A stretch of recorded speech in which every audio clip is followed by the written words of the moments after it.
আচ্ছা কোনসে আল্লাহ বড় না মানুষ বড়? ধরো গাদা, তুই কার হাতে কার জোড়া দেশ? কুড়ায় আল্লাহ আর কুড়ায় মানুষ। যেটা কবার কইছে ওইটা কন। আল্লাহ বড় না মানুষ বড়? আল্লাহ তো বড়। আল্লাহ বড়, তাহলে আল্লাহর কথা না হইনা মানুষের কথা শুনেন কে? তুই কি কইতাছস? কি আর আল্লাহর কথা মানে না মানুষের কথা মানে? হ্যাঁ, কি আর মানুষের কথা শুনেন তাই না?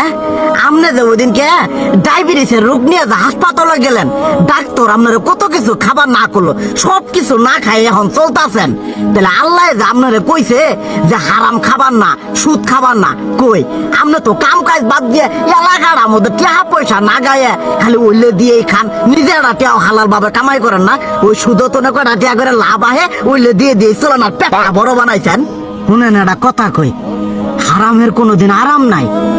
হালাল পথে রুজি রোজগার করেন, প্রয়োজনে এড়া বেলা কম খায়েন, তাও শরীর পিণ্ডও ভালো থাকবো, কোনো রোগ বেদও হবো না, আরামও পাবেন, আল্লাহও খুশি থাকবো। তুই আমার এইভাবে বুঝাবি আগে কইলি না কে? আসলে এই বিষয়টা তো আমি কখনো মাথায় এইভাবে নিইনি যে আমাদের কখনো ডাক্তার নিষেধ করলে ঠিকই আমরা নিষেধ মানি, কিন্তু উপর আল্লাহ যে কত কিছু নিষেধ করে দিয়ে সেটা মানি না।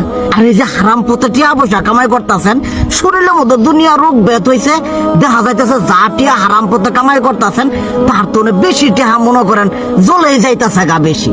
আজকের পর থেকে আমি আর এই হারাম সুদ খামো না, আমি হালাল পথে চলবো, হালাল টাকা পয়সা ইনকাম করবো। এতে করে যদি একবেলা কমও খাইতে হয় তবুও খামো, তবু আমি আর এই হারাম পথে চলবো না। আচ্ছা ঠিক আছে।